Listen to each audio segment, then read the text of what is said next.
School choice, rural hospitals, voter access. The 2026 Mississippi Legislature will impact you and your family for years to come.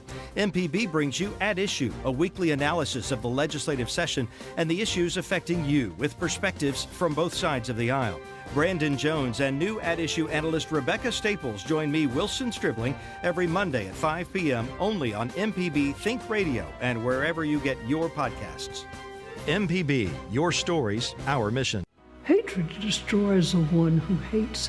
The others that you hated, they go on about their business, care of us.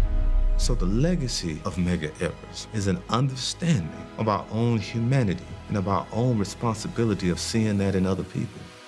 He is written out of history. He's just not included as Malcolm and Martin. To me, it's the 3 M's, and Medgar's right up there at the lead. Everlasting, Life and Legacy of Medgar Evers. Watch now on MPB Passport. Visit mpbonline.org for more.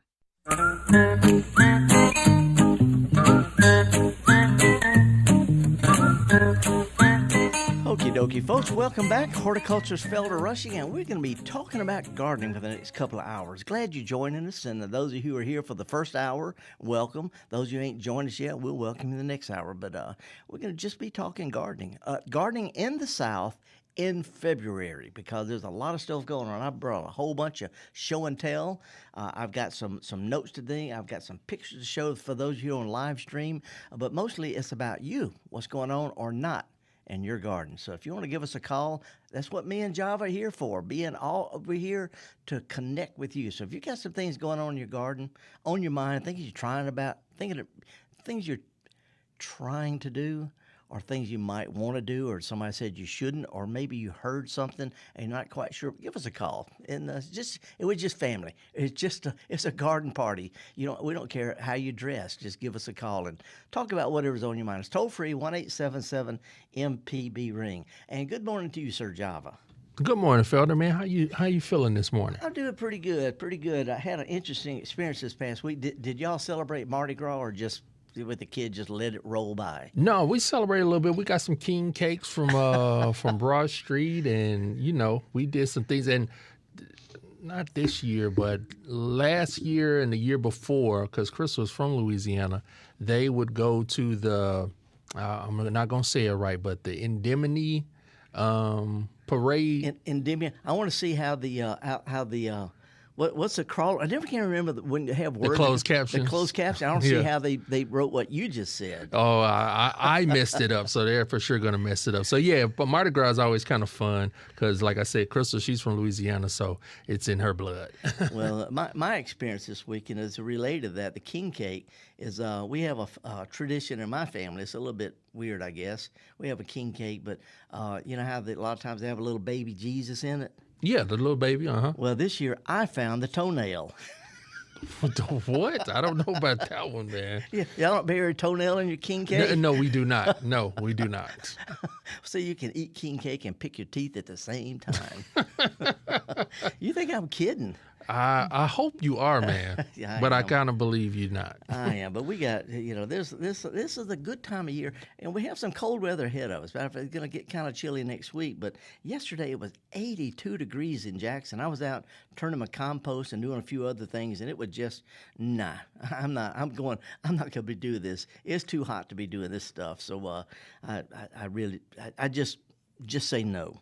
It's got a lot of people, juices going job, but we got this little, speaking of toenail, we have a thing in our brain about the size of a toenail clipping. It's called the pineal gland. Have we ever talked about this? Yeah, I think you mentioned something about it. It starts to activate. Yeah, it starts swelling up, pumping feel-good hormones. That's what spring fever, I hate to say this because it doesn't sound romantic, but spring fever is a chemical hormonal thing. And your pineal gland starts pumping this stuff out that makes you want to get up and go do stuff. We've always had this. Animals have it, You got to get up and do stuff, and it's caused this little pineal gland. But right now, people's pineal glands are really pumping some juice, and it's getting them to do crazy stuff, like planting for summer. Luckily, we got plenty of time to plant other stuff. Yesterday, I planted some potatoes. I started chitting them last week. I cut them into pieces. Got little buds on them. I planted them yesterday. I'm going to wait another couple of weeks to start my English peas because they like cool weather, but not cold, sudden freezes. But there's lettuces, there's cabbages, there's all sorts of things you could be planting. Matter of fact, I brought this to show. I've got this. It's a mixed lettuce. Matter of fact, there's a word for it. It's called mesclun. I don't know if you can zoom in on that or not, but mesclun, M-E-S-C-L-U-N. Mesclun just means a mix. It's a mixed salad. What you do is you get 2 or 3 or 4 different types of lettuces, curly stuff and smooth stuff and frilly and red and pink and green. Anyway, you mix them all up together, the seeds, and just put little pinches of them in pots. Just a little pinch of the seed, water them, and they'll be up within a few days. Within a couple of 3 weeks, you got little mixed salads in pots. Nice part about doing that, they're pretty. You can set them out in the sun, and if a hard freeze comes along, you just drag them in the house. Just drag them in the house for the freeze. But this is the time to start salads, lettuces, potatoes, onions if you've already got them. Some people had trouble with the snapdragons. You know, it froze pretty hard a month or so ago, and their snapdragons died because they like cool weather, not cold or hot weather. Mine look bad. I just cut them back and they're already starting to sprout back out. But if you go to a garden center and they've got snapdragons and stuff like that, it's perfectly okay to plant it. We can get another 2 or 3 months out of those. But and as far as other things to get ready, this is the time of year, this week or next week or so, to start planting seeds for things like tomatoes and peppers that you want to set out in April. Now, speaking of stuff to get ready, we got an early question from the YouTube, and if you want to send a question through the YouTube, just go to youtube.com, type in Mississippi Public Broadcasting or the Gestalt Gardener, and the live stream will come up, and you can put a question in the chat. Like Miss Buggy Wuggy this morning, I want to say good morning to her and Timothy and Kendall, early chatters. But a question about garlic, and is it for the fall only, or can it be planted in the spring? And if so, when should I harvest? That's a good question. And here, a little background. Garlic grows roots and starting in the fall. It grows leaves over the wintertime. And then when it starts making the bulbs is sort of the last part of the winter and early spring. If you plant it now, the plants will grow, but they won't have time to make bulbs. It's just like planting daffodils. Daffodils are in the same basic family. You plant them in the fall, they grow roots, they grow leaves, they flower, and then after they finish flowering is when they make the bulbs and flower buds for next year. So if you plant daffodils late, they'll still bloom, but they won't do anything next year. So answer your question, you need to plant garlic in the fall so it has time to get established, to start growing, so it's nice. And I mean, mine's up about 1 foot tall already, 1.5 foot tall, and because it makes the cloves, what we eat, it makes it after in March or April. So it's a little bit late for that, I guess. So anyway, if you got it, eat it. Save some to plant this fall. And by the way, I grow my garlic in pots. I don't know if we can. Let's get the live stream. Let's put up a picture here if we can. Picture number 4.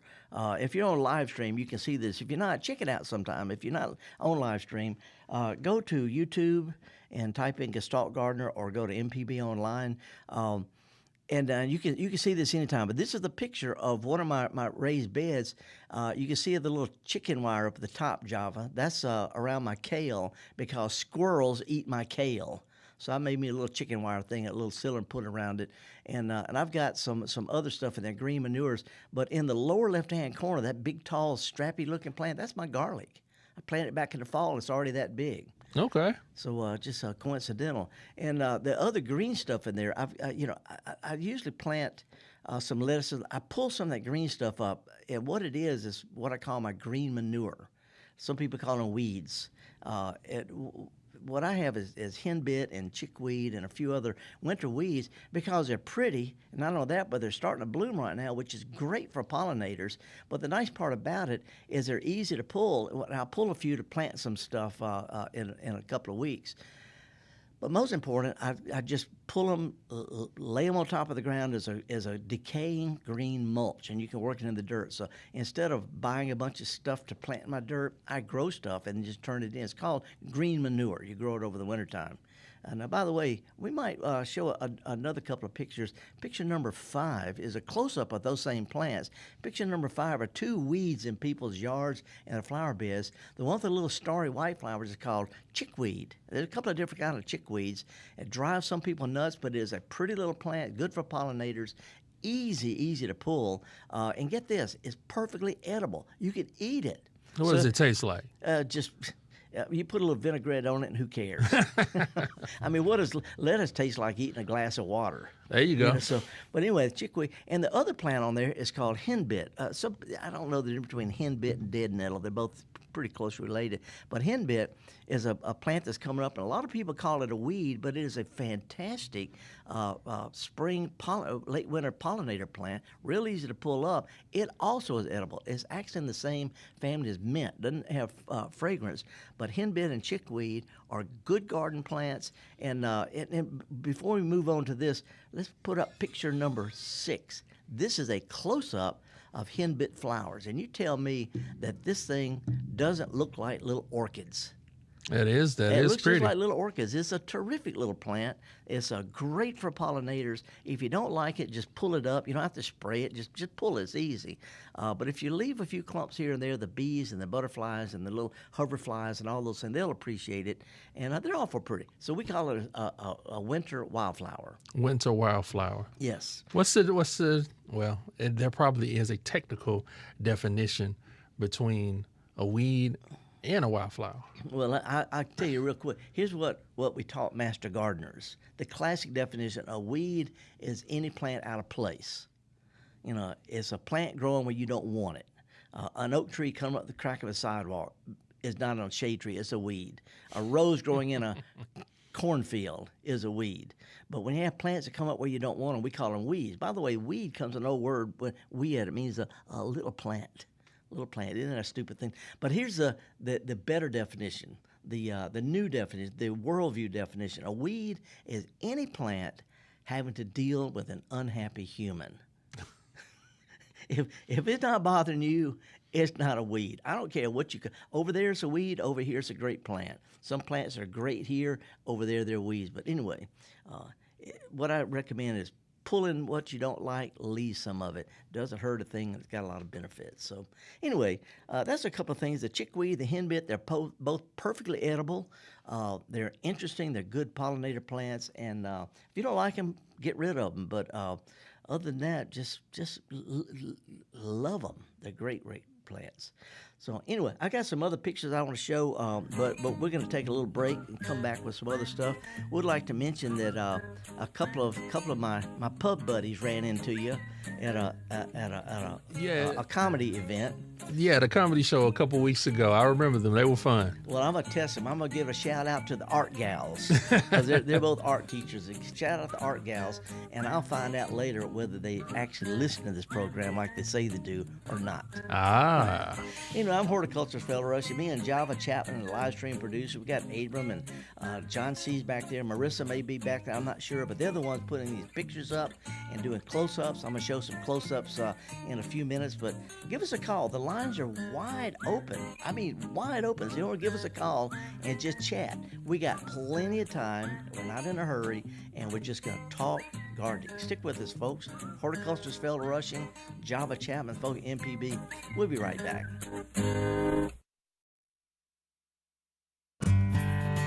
At the Mississippi Arts and Entertainment Experience in Meridian, we believe in the power of the arts, storytelling, and education, just like Mississippi Public Broadcasting. MPB connects communities across the state with quality programs that inform, inspire, and engage. Their audience is loyal and appreciative of businesses that support public broadcasting, which makes underwriting on MPB a smart investment. Join us in supporting MPB. Learn more at mpbfoundation.org. Hi, ladies and gentlemen. My name is Bobby Rush. As a blues man, I love Mississippi Public Broadcasting. If you support Mississippi music and their local programming, donate now, right now, and become a member today, not tomorrow.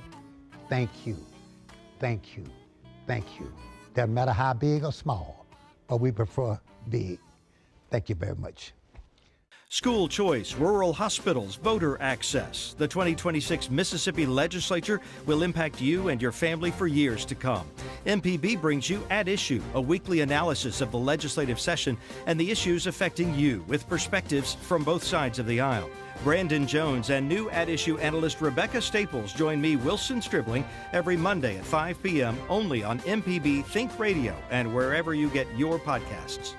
MPB, your stories, our mission. All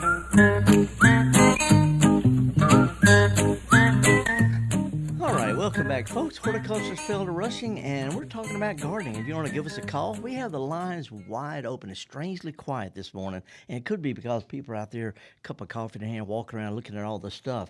By the way, I brought a little bit of, maybe shouldn't say this because you never know, but I picked up a little bulb that's blooming in my garden, and it just started blooming this past week for me. It grows like daffodils, but it's got little, the stems have got little small nodding white bells. They look like little white bells, and the petals have got little tiny green dots around them. Right around the edge of each petal, a little tiny green dot. And these are blooms. It's an old heirloom plant. It grows from the coast all the way up into Tennessee.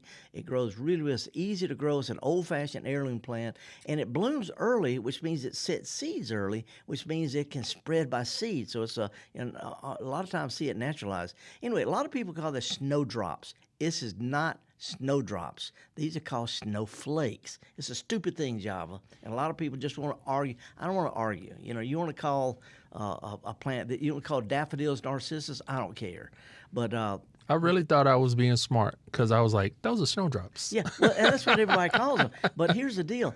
They're not snowdrops, and the only reason it makes a difference is because if you like these and you want to order some, if you order snowdrops, this ain't what you're going to get. Snowdrops is it's related, but it has little the buds look like little pearls. They look like little snowdrops, and when they open up, instead of being bells with green dots, they've got wings on them. They're the same size, but they have little wings that stick out, and the inner petals have got a little green heart on it. But snowdrops are winged. Snowflakes are like little bells, and it doesn't matter to me or to them what you call them. But if you're not sure about it and you want to order some of these, you order snowdrops. The problem is snowdrops won't flower in Mississippi. They're a northern plant. They need a long, cool season. So if you plant snowdrop bulbs, you ain't going to get nothing. But you get snowflakes. Leucosium is a Latin name. They'll do great. But also, while I was getting those, I looked across the street, and my neighbor has some daffodils. I hope she's not listening, because I stole one of her daffodils. Liberated. That's right. It's a cut flower. I'm going to put it in if I had a lapel, I'd use it. And I want to throw this out. Daffodils and narcissus are the same thing. Narcissus is Latin for daffodil. And there's a lot of different kinds. There's paper whites with little clusters of fragrant white flowers, little jonquils with the skinny quill-like leaves. There's doubles, there's large cups, there's small cups, it's all different kinds. But daffodil is a folk name in English for narcissus, which is Latin. Anyway, these are not harbingers of spring, Java. People say, oh, they're telling the spring. No, they're not. They're telling you winter is great.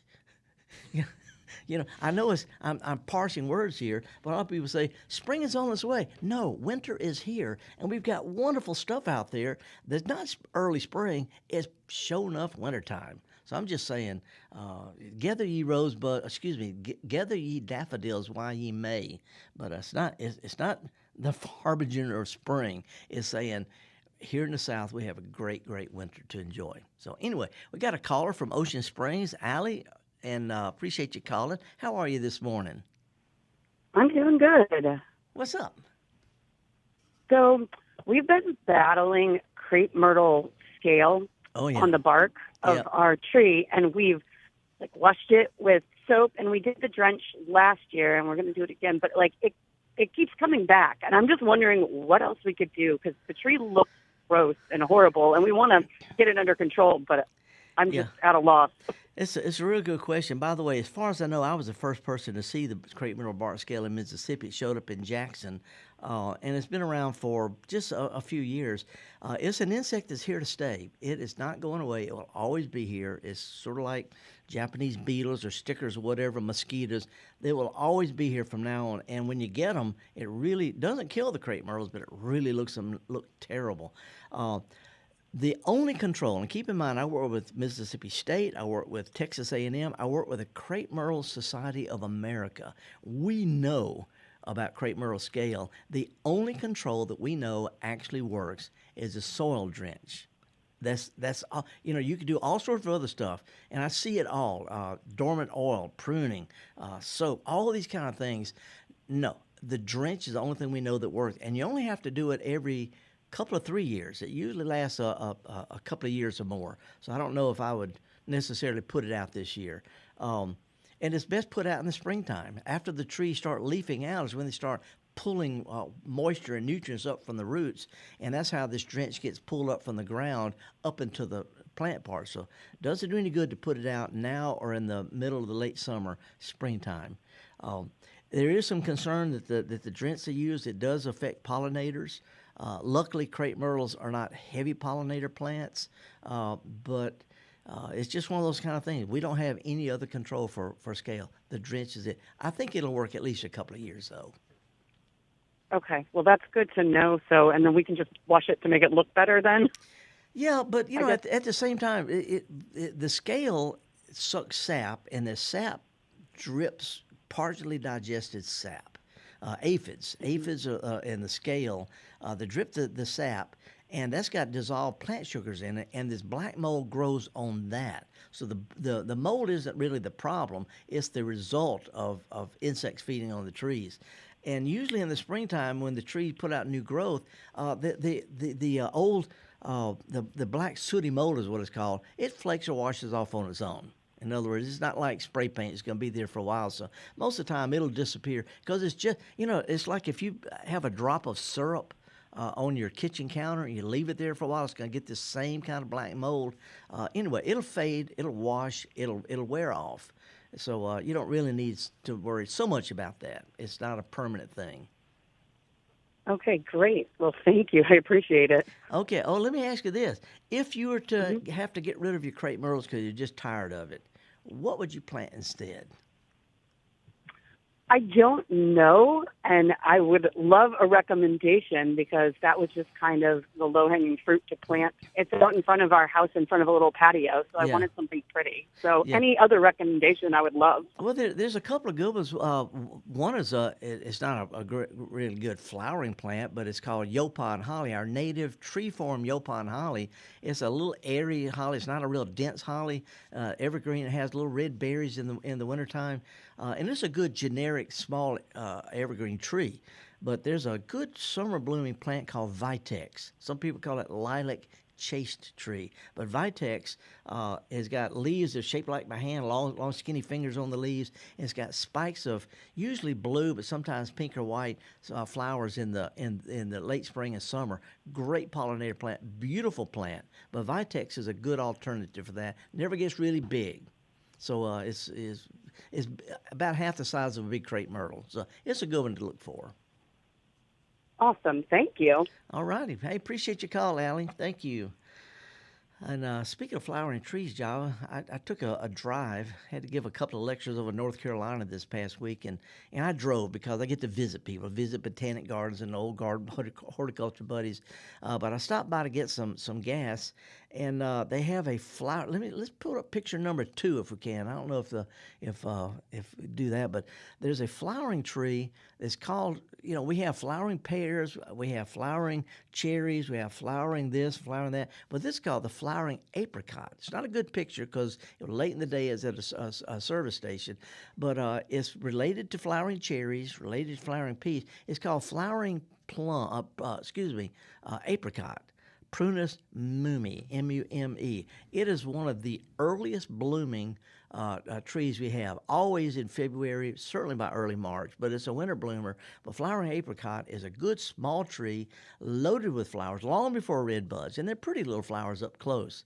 But if you just have the winter blahs, you want to plant something for this time, years to come, flowering apricot is a really, really good one. It's very dependable, always blooms, and again, it's a good pollinator plant. So I just want to throw that out. Now that is I know it may be different color up close, but is that what, a pink? Yeah, kind red. Of. They call it Carmen red. Carmen. I don't know my Crayola crayons very Carmen well. Red. It's deeper than pink, and it's not as red as red. If that makes sense. Okay. You know, I don't know if we've talked about this, Java, but several years ago, the Crayola Crayon Company came out with some new colors, and they left them unnamed for a year so that people could name the colors. I'm not making this up. They had crayons without any names on them, and I'm thinking, I wish they would ask me to name some flower. I would come up with some colors that nobody's seen. I give you an orange one called habanero. Habanero would be a good sort of a medium orange. That's a nice one. I can see that. Yeah, I can see that. There's some other. I also came up with one called cow patty. It's brown. But then I realized there's wet patty and dry patty. So there's two different crayons right there. You're right. These may be regional Crayola packs. Hey, now this is really, when I was a kid, they had a color. They discontinue old colors. They don't have sea green anymore. They don't have periwinkle blue. But they used to have a crayon called Flesh. Did you ever see the Flesh crayon? Yeah, because it wasn't my flesh. I've never seen anybody that color. Anybody. I don't even know what color it was. It wasn't even pink. But anyway, Flesh. Oh, gee. It was like I know what you're talking about. It was like a peachy. Yeah. Peachy with a little bit more white in it, so it's a real light peachy type of. Yeah, and it was the Flesh crayon. Yeah. Anyway, what a weird world. What a weird world. We got the lines open, folks. You want to give us a call, but I've got a tune ready to play. Yeah, you brought two, man. Which one we going to go to? One's an hour one, and when we get back, I'm also going to talk about when I came in the front door, the MPB office up there, they got a poinsettia. It started to look really ratty, so I broke a piece of it off to talk about it. Also, we've got parasites and non-parasites to talk about, the difference between flat leaf and curly leaf parsley, and an alternative to cast iron plant. A lot of stuff to talk about, but whatever's on your mind, if you want to give us a call, it's toll-free 1-877-MPB-RING, and just glad to talk. Give us a call. We'll have a nice, relaxing chat. We'll learn some stuff between us. So me and Java Chapman, folks at MPB, Mississippi Public Broadcasting, we'll be right back. Got a little cheesy tune to sort of break things up. We'll be right back right after that. Thank you for joining us.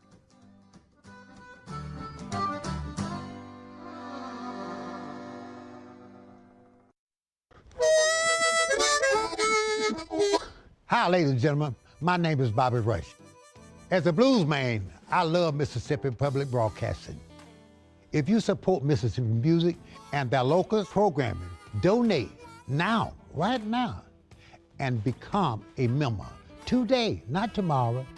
Thank you, thank you, thank you. Doesn't matter how big or small, but we prefer big. Thank you very much. Mississippi is a place of deep roots where every story matters and every voice can be heard. At MPB, we stand with our local communities, bringing you the voices of those who shape our state through local programming that reflects our culture across small towns to big cities, from the Delta to the coast. We tell the stories that define us, from the music that carries our voices to the leaders who inspire change. MPB brings you the heart of Mississippi, celebrating Mississippi one story at a time. MPB, your stories, our mission.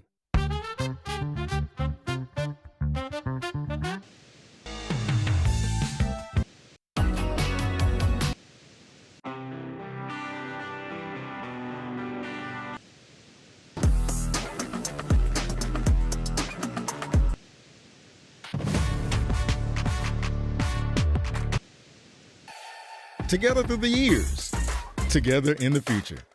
MPB, your stories, our mission. The Measuring Show. Since 1970, MPB has been enriching the lives of Mississippians. Everything we do gives us the chance to grow and learn. With your support, we are always there whenever and wherever you need us. Together through the years, together in the future. Please consider making a donation at mpbfoundation.org. MPB, your stories, our mission.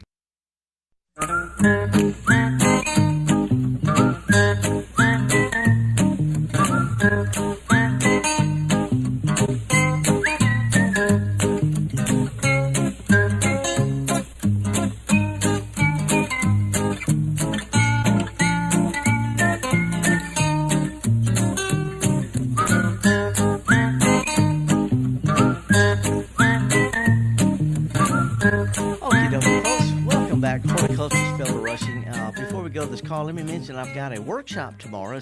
It's something I do every year. It's at a garden center in Jackson called Hutto's. It's on Ellis Avenue, just north of Interstate 20 in Jackson. Hutto's specializes in home fruits, and I give a free seminar there every February, and it's going to be it's inside. You can come like you are. It's not a dress-up type thing, and I'll talk a little bit more of that in a bit, but it's a home fruit workshop, the best types, the best varieties, how to plant, prune, all that kind of stuff, and it's free. February the 21st at Hutto's in Jackson. Anyway, let's go to Jackson on the phone calls to talk with Puff Girl. Hey, Puff, or Girl, or Puff Girl. Good morning. How are you? Pub Girl. What's up? P with a B. Well, pub girls actually listen to your show. I was just wanting to say, remember that you have two, as you said, two shades of cow patty. Yep. One two color. Yeah, that's right. That would be your raw umber. Raw umber. And you can pick raw umber. They got rid of raw. Raw umber is not in the Crayolas anymore. They got rid of raw umber. They got rid of sea green. How can you color the ocean if you don't have sea green? But raw umber is gone, so that would be one of the cow patty colors. Well, now it's cow patty. It's cow patty, so you're good to go. We appreciate that. So, thank you, sir. We appreciate the program, and I can't wait to check out Vitex. All right, Vitex is a great plant. I can't grow it in my garden, even though it's tough. It's so tough that it actually grows in cemeteries in West Texas. Heat, drought tolerant. It doesn't need any care at all. It's a beautiful plant, loaded with. It's just a gorgeous plant. But I can't grow it because the leaves look like marijuana. And looking like I look, I just don't need the attention, you know. So there's certain plants that. Well, maybe I'll pass on that. No, yeah. Pass the Vitex. No, we're gonna move on from this. Anyway, right. Thank you a lot. Keep it up. Mm-hmm. Bye-bye. Java, it is uncanny though. There's some plants that and I'm clean as a whistle. Because of the way I look and I drive this old pickup truck, I get pulled over a good bit. Partly out of curiosity because I grow flowers in the back of my truck. But looking like I look, they're always going to want to search my truck. Always. You're not getting profiled out there, are you, Felder? Well, it might be my attitude. When they walk up to my, I got pulled over the other night in Georgia, North Carolina, pulled into a gas station, and they pull up behind me. But when they walk up to, I always, roll the window, I put my hands on the wheels because I'm military, I know how to do it. But I always say, y'all looking for me, officer? And by the way, this is crazy. It's off topic, but usually when they're going to search a vehicle, and I give them permission because again, I'm clean as a whistle. They always say, "Is there anything in your vehicle we should be concerned about?" They always say that, and I always point to my dashboard. I said, "Well, I've got that hula girl. Don't make me use her, officer." See, Felder. I've yet to find a law enforcement officer who thinks that's funny. Now let me ask this real question. As we had a phone call, but 1-877-MPB ring 1-877-672-7464. Have you ever got stopped in your truck with the garden in the back? As far as like, let me just see what he's got going on. I suspect someone's curiosity, but it's an old pickup truck, so it's always going to have something worth pulling it over about. It's always going to be something, Tail light or something. No. I got pulled over one time because the lights on my license plate, my car tag, the light was out on a pickup. I said, it's a 1988 pickup truck. I didn't even know it had lights back there. But anyway, they let me go. I got pulled over in Gulfport one time. And this young female officer came up, and I said, "You caught me fair and square. I was just driving fast to keep bugs off my flowers." And she let me go. She laughed. She let me go. But anyway, speaking of flowers in the truck, I brought my little truck in again. Have it here in the studio. If you're watching on live stream or want to check it out later on YouTube, this is my little truck that I grow stuff in the back, just like my big truck. And this is painted at the same time by the automobile repair students at Holmes Community College, John Deere Green. But I got a little garden in the back. But I don't know if they can get a real close-up on this. I have succulents. This little truck stays out literally all year. when I'm gone for months at a time. It doesn't matter if it's wintertime or summertime. It just sits out there. And I found succulents that will grow. But I wanted to point out, though, I've got a little gnome in the back. There we go. But I also have a little small bottle tree made by my friend Faith Estes. Faith Estes lives up in Winston County. She's a great, great gardener. But this past week, you see my gnome, see how close they get on that? Got a couple of little glass flowers, a little blue flower and a red flower. And those tiny little glass flowers were made by the sister of Leslie. I think it's called Herbert. Might be Bear. I don't know. But Leslie Herbert, she's MPB's literary specialist. As a matter of fact, she's doing a program in a school today. Leslie. Yeah. But her sister made these little flowers, and I just thought they're real cute, little tiny glass flowers. And I put them in the back of my truck with Faith S's little bottle tree. It's just accessorizing. Yeah. Now we don't have to spend a lot of time on it, but you did bring it up. Like that truck was painted by the Holmes Community College automotive program. Yep. Because. And just, give me a little rehash of this story. Somebody stole my truck. Somebody stole you. And I'm like, what? They're still in Felder's truck with the garden in the back. Like, listen, come on. These guys, they were too young to be stupid. I mean, they were too young to even be stupid. They stole my truck with the garden in the back. They drove it around. 2 nights later, they were caught in my neighborhood by a neighbor said, that's Felder's truck. It's stolen. And the police, and anyway, long story short, we got the truck back, but I repainted it. The guys at the Automobile Collision Repair program at Holmes Community College fixed it up. They painted it up, and it's real nice. By the way, this is another police story. When I reported my truck stolen, the police, I was saying, my truck is, I started describing, they say, Mr. Rushing, we all know what your truck looks like. That's the most identifiable truck in the city. Well, I started growing stuff in the state, probably. Yeah. Well, as a matter of fact, I was giving a lecture in Cornell, up in upstate, in Ithaca, New York, upstate New York, Finger Lakes District, and I was, I gave a big lecture, with the slides and the audience and all like that. But the next day they had me do an informal one on campus, standing in the back of the truck. People brought chairs and standing around. And one of our, I don't know, is Troy Major. Does he still do the? Yeah, Dr. Major. Dr. Yeah. Major. Mm-hmm. Well, he's a veterinarian. He took care of my dogs and all that. But anyway, while I was giving this lecture on campus at Cornell, Dr. Troy Major walked by and said, "Felder, is that you standing in the back of a pickup truck?" But somebody had taken a picture of my truck with a garden in the back the night before outside the hotel. And they had posted it on a National Nurserymen's Association magazine. It goes out to all the nursery, it's a greenhouse and nurseries. And they say, this shows how hardcore some people are for gardening, that they're growing stuff in the back of a pickup truck with Mississippi tags. And within 2 days, I started getting emails from all over the country that said, Felder, we saw your truck in this magazine. Wow. But the reason I started doing this, and this is a gardening lesson, I started doing this in the back of the truck because people were saying, I can't garden. I don't have a place to garden. I don't know what to do. And so I'm thinking, where's the most difficult place to grow a garden? And can I do it? I realized back in my truck. Put a little bag of I got a bag of potting soil, cut some slits in it like a pillow with holes cut in it. Planted a pepper and tomato and a periwinkle. Put it up against the cab. It's not in the wind, and when I stop for gas, I get water. And it produced. So next year I went to a bigger bag of potting soil. Now I've got a little box full of potting soil up against the cab. And over the years, I've found plants that'll take heat, they'll take drought, they'll take rain, they'll take freezes, total neglect for months at a time. If something couldn't take it, I swapped it out until I ended up with a truck full of stuff that will grow all year in a big pot that looks good. And I've got herbs. I've got rosemary and oregano. I've got kale. I've got thyme. I could eat roadkill out the back of this truck.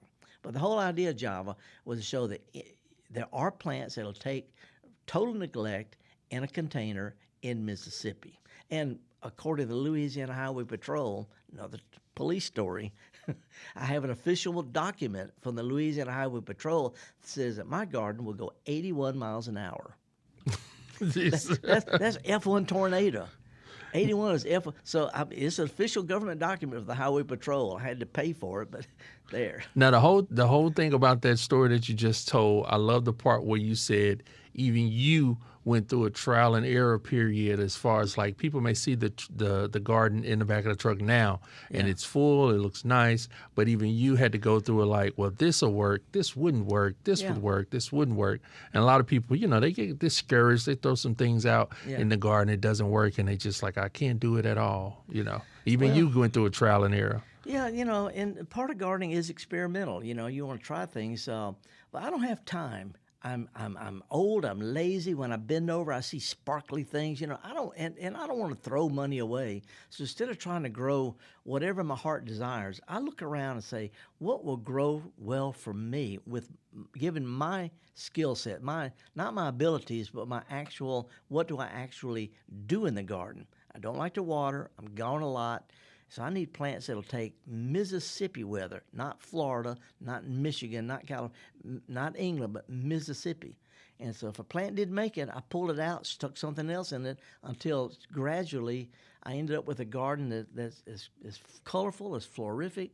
Matter of fact, when we take a break in just a little while, I might pull up a picture of the truck and we can show that. But the whole idea is find stuff that does well, something that's pretty, something that's got flowers, something that's got foliage, something you can eat. I've even had butterflies stop by and visit. I got a little birdhouse in the back. I got everything but a water garden because I tend to start and stop too quick. I guess I wonder if I could come up with an aquarium type thing for the back. I don't know. Now, if you remember that show, Pimp My Ride, they did that. They put an aquarium in the car. I've been thinking about planting succulents on the dashboard in my truck. There you go. Yeah, and but next thing you know, I'm going to have ants in it. So anyway, we're going to take a quick break, folks. We have the lines wide open. If you want to give us a call, it is toll-free. Me and Java and all the folks here, we want to talk with you about what's going on in your garden. I got plenty of stuff to talk about, but this is all about you and your garden. So give us a call, toll-free, 1-877-MPB-RING. We welcome those who are listening on your radio, on your laptop. We appreciate the folks who tune into the live stream on YouTube or the mpbonline.org. We're going to be right back, me and Java, with more of the Gestalt Gardener, and hopefully your phone calls right after this. The Measuring Show. Since 1970, MPB has been enriching the lives of Mississippians. Everything we do gives us the chance to grow and learn. With your support, we are always there whenever and wherever you need us. Together through the years, together in the future. Please consider making a donation at mpbfoundation.org. MPB, your stories, our mission. Every parent wants their child to grow, to explore, and to dream big. At MPB, we're proud to support families and teachers across Mississippi with trusted educational programming and resources that inspire learning and spark imagination. From PBS Kids favorites to digital tools and early learning support, MPB is here for young minds, engaged classrooms, and families who believe in the power of learning at every age. Empowering families, inspiring learners. MPB, your stories, our mission.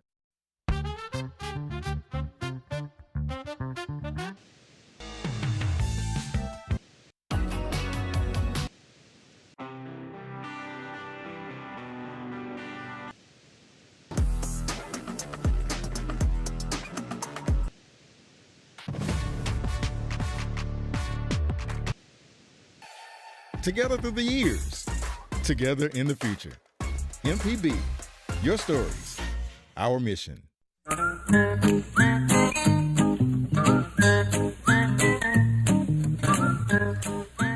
Okie dokie, folks. Welcome back. Horticulturalist Felder Rushing, and I just sent a picture of my truck with me to you, but we're going to show it in the next hour. Meanwhile, let's go to Madison, Wisconsin. Hold on. No, not there yet. Not yet. Not yet. While we're doing that, I did bring some two different kind of parsleys from my little garden. I have curly parsley and flat leaf parsley. They have a slightly different taste, but the thing about parsley is a plant that grows better over the winter than over the summertime. So I plant parsley, different kinds. See, there's a flat leaf and there's a curly leaf. I plant them in the fall. They grow over the winter, and they're just gorgeous emerald green plants. They're as pretty as they can be, and you can eat them when you're tired of looking at them. When they bloom in the spring, the flower flower stalk. You can peel it and eat it just like asparagus. But parsley is used mostly for cleansing the breath. And it's just a nice little herb, but it's a pretty garden plant for the wintertime. So I can't tell if this is a phone call ready or not. We got the check mark. It's ready. Okay, Catherine from Water Valley. Good morning, Catherine. Hey, Catherine, how you doing? Oh, I'm doing all right. How are you, Felder? I'm doing fine. I had the most wonderful lunch. There's a place downtown Water Valley. It's they make the most wonderful sandwiches. I can't remember the name of it. Wonderful little place. Oh, yeah. There's a lot of good places to eat here. Yeah. Well, you got? Enough. Yeah. What you got going on? What's up? I have a lot of questions, actually, Felder. But mainly they're about bulbs. Yeah? So I have a bunch of bulbs with greenery in my yard. Yeah? But they're not blooming. Yeah. And I think I need to move them around, but I don't know where I should put them or when I should dig them up or where to re-put them. Are these mostly daffodil-type bulbs? I think so. The only ones that are blooming are like that little tiny sweet daffodil. Yeah. A yellow little guy, and then there's like a double that's blooming. Yeah. And I don't know. I think this is like a little bit of everything. Yeah, there's a lot of different. I was raised over in the Delta. My great grandmother was a horticulturalist. When I was 10 years old, I was still helping her in the garden. She was elderly.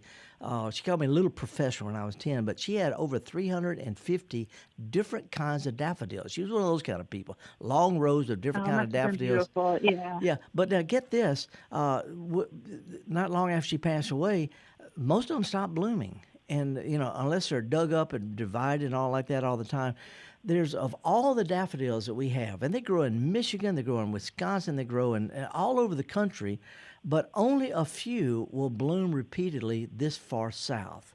Like tulips, most of them do better in longer, cooler things. So if you plant a bunch of different kind of daffodils, they'll always bloom the first year, and the next year. A lot of them just turn into clumps of leaves because they don't get enough long cold spell, or else they bloom so late that they don't have time to set their flower buds and grow new bulbs before it gets too hot. So there's only, I'm going to say, about 3 dozen of all those hundreds of daffodils that I've grown. There's only 2 or 3 dozen that will spread and multiply, bloom every year, like you see around old home sites and cemeteries and stuff.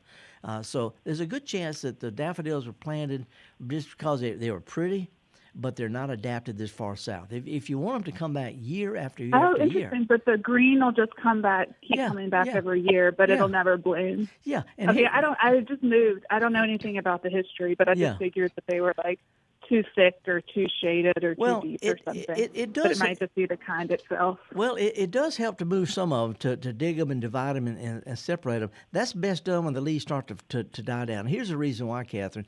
Daffodils make their new bulbs and their flower buds for the next year after they finish blooming, late springtime. And a lot of people, after they get through blooming, they just cut them down. And that cuts down on next year's leaves. So if you can leave them alone until after they die down, that'll help some of them. But if you'll go ahead and mark them, and when they start to turn yellow and die down, that's the time to dig them at the end of their season, starting to go dormant, move them around. So don't do anything to them right now. A lot of people dig up bulbs while they're blooming, and that's okay, but a lot of times they'll skip a year or two blooming. So go ahead and notice the ones you want to move. Leave them alone until the foliage dies down, and then after it starts to die down, dig them then. And make sure they get winter. And just plant them like a finger deep or something? Well, no. When you dig them, you'll see how deep they are. It depends on your type of soil. Okay. The big ones are deeper, Okay. But keep this in mind also. I forgot what I was going to say. Oh, make sure they get spring sunshine. They need sunshine. I was wondering about that. Yeah. They'll bloom under a tree as long as it gets sunshine in March and April, first part of May. That's when they need the sunshine. They don't care in the springtime. That's when they're doing their business. Yeah. Okay. Yeah. So that'll help. Well, that's good to know. That's helpful. Thank you. Yeah. Can I ask you another question about bulbs? Sure. Heck yeah. Okay. I know you like forcing bulbs sometimes too. I think it's really fun. I do like it. So like a forced hyacinth or something, Yep. to go ahead and bloom. But when you do hyacinths, do you have to keep them? Do you have to force them in water, or can you just force them dry and then put them in water after you take them out of the fridge? Well, you need to force them. They need to have moisture, so you can put them either in water or in pots and potting soil and water them. You know, they need water. You know, you can put them in pots of dirt or potting soil, and then when they get through blooming, set them out where they get sunshine and leave them alone till the leaves die down, because, again, they make their flower buds. Tulips, daffodils, hyacinths, they always make next year's stuff after they finish blooming. It takes 5 or 6 weeks. So you can grow them in pots of potting soil and keep them moist, and then as soon as they get through blooming, just set them out where they get some sunshine on the leaves. But if I was forcing them in a refrigerator, could I just spray them damp? I don't know about forcing them in the refrigerator. I know some bulbs like tulips and some hyacinths need to be chilled in the refrigerator, but they bloom better outside in warmth and some light. Oh, right. Okay. So, I was chilling them in the refrigerator because I thought I had to for these hyacinths. And then I wasn't sure. I just read different things online as to whether I should put them in the water in the fridge or if I could wait till I took them out of the fridge for the water. All the chilling does is sort of satisfy their need for a long cold spell. Tulips always need pre-chilling.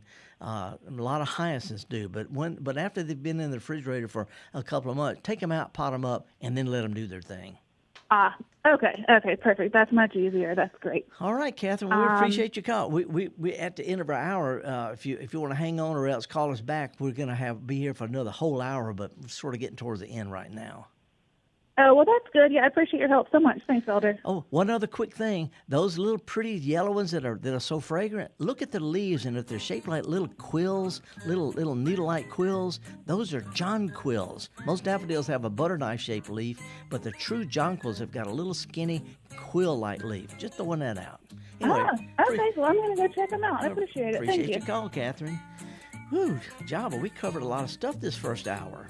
And we still got a whole nother hour to go. Oh, man, I still hadn't talking about, I got so much stuff to talk about, pictures, but I know people want to talk. So I think they're enjoying the weather. Oh, yeah. Well, there's plenty of stuff we can do. We can talk about parasites and non-parasites and poinsettias and some alternatives to aspidistra, and I got a few pictures of interesting things going on in the garden right now. So, folks, stick with us. We're going to come back with a whole another hour of the Gestalt Gardener here on Mississippi Public Broadcasting. We thank you for joining us. Look forward to talking to you next hour.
At the Mississippi Arts and Entertainment Experience in Meridian, we believe in the power of the arts, storytelling, and education, just like Mississippi Public Broadcasting.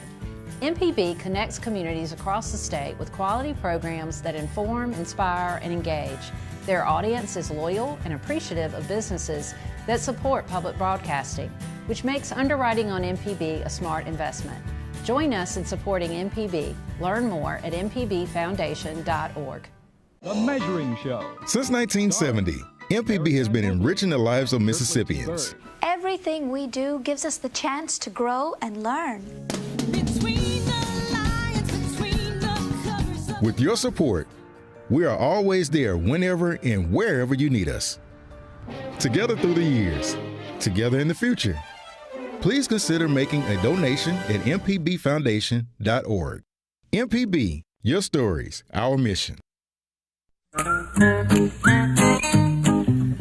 All righty, folks, welcome back to Hour 2 of the Gestalt Gardener here on Mississippi Public Broadcasting. We welcome you, and got plenty of stuff to talk about, but this is the time to talk with a garden expert. I'm not a know-it-all type expert. I'm not one of those. I'm not pedantic about stuff. I can make you make your eyes bleed with detail about stuff nobody really needs to know. But if you've got questions about stuff, just give me a call. I just give an example on the Mississippi Gardening Facebook page.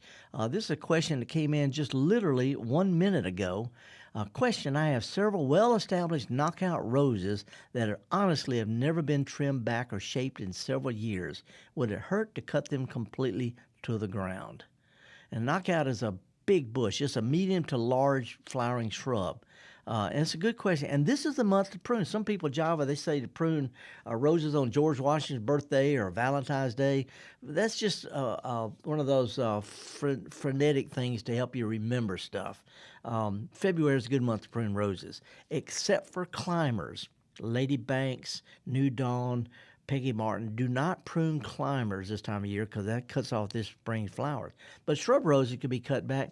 I wouldn't cut them completely to the ground. Even knockouts may be grafted, but even though they're not grafted, cut them back to a couple of 3 feet tall in kind of a snow cone shape. You know, don't just whack them straight across like a tabletop. Cut them in a kind of curved top thing, 2 or 3 feet tall, 4 feet if you want to, but I wouldn't cut them lower than about 2 feet. And then they'll bloom on all sorts of new growth.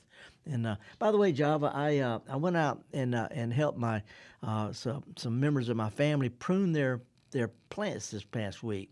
The ornamental grasses, I'm going to talk about that next week a little bit more, but they're fig trees. I pruned the figs, and I pruned my figs, and I actually have a picture. I'll see if I can even find it. Here we go. If we get him to put up picture number 3. This is just one of the stems on my fig tree. What I did was I try to keep my fig as a bush, not as a tree, because, you know, I can't lift my arms up. I'm an old guy. I'm going to have shoulder surgery sometime. So I try to keep it where I can just, where I can pick it easy. And also by pruning it, not only keeps it compact, but it have more twigs, which means more figs. And so what I do is I follow stuff, last year's growth from the tip where it stopped growing back in the fall, all the way back to where it started growing last spring. That's this past year's growth. And I leave some stubs of that. And you can see from this picture, each one of these stubs has 2 or 3 leaf joints. And what grows off of those this spring will have figs this summer. So I always leave stubs with 2 or 3 leaf joints of the previous year's growth. You can cut out the really tall stuff, but always where you want to have figs, be sure to leave stubs of last year's growth. You can cut them to the ground, and they'll sprout back out. They just won't have figs. They have to make figs on what grows off of last year's twigs. So I just want to throw that out. And by the way, I am doing a fruit workshop tomorrow, Saturday, February the 21st. It's an annual thing. I've been doing it for 10 or 12 years, I don't know, long time. Hutto's decided that they were going to start ordering the kind of fruit trees that do well here. And I want to do a little deep dive in a second on that, but it's a home fruit workshop. It's free. There's usually dozens and dozens of people, plenty of seats. It's inside. Starts at 9 o'clock. Hutto's is on Ellis Avenue, which is just north of the Interstate 20, going through South Jackson. I'm going to talk about the best types of fruits, because not all types will do well here. I'll talk about the best varieties of each type. how to plant them, how to fertilize them, and more important, how to prune them. So if you can't make it, I do have a free home fruit publicate little PDF thing. I said that's a free thing. It has all the stuff I'm going to be talking about with a few pictures. And if you want to email me, and just for my fruit publication, you can go to felderrushing.blog. felderrushing.blog, and it has little things that email me, or go to mpbonline.org. I guess it's garden at mpbonline.org. Now I'm also can we put that when we make a little link with the podcasts where people could just kind of download it? I don't know. We can. All you young people, you know the stuff like, if it's possible. I've got PDFs on the best daffodils and bulbs that do well here, great native plants, kids gardening. Got little PDFs on plants that dead people can grow, cemetery quality plants, plants for winter interest, the easiest indoor plants. I've been writing these over the years. I've done a bunch of books, but people don't buy books anymore. I summarize it into a little how-to and some lists and stuff. But that'd be interesting. Come up with a little page of some of Felder's. I call it home garden. Forget what they're called. Anyway, little. We'll PDFs. work on that. We'll work on that. There you go. We got the lines open, folks. You want to give us a call? It's toll free, 1-877-MPB-RING, and love to chat with you. I did want to do a little quick deep dive job about fruit varieties. Not all fruit plants will grow here in Mississippi. We have a hard time with boysenberries, with cranberries. We have a hard time with cherries, except maybe in extreme North Mississippi. We have a hard time with citrus, except maybe on the very south part of Mississippi. Not all fruit types do well in Mississippi or Michigan or Florida or England. But once you find the right type, whether it's a fig or a blueberry or apple pear, any of those kind of things, blackberries, choosing the right variety is important. It's crucial. It's really, really crucial, because not all varieties will do well. We have varieties that will do in North Mississippi that won't do in South Mississippi, and vice versa. Because fruit trees tell time not by cold, but what's called chilling hour. Chilling is above freezing, but below 40 or 45. In other words, refrigerator-type temperatures. That's when they tell time. And fruit trees need a certain hours of chilling before they'll flower.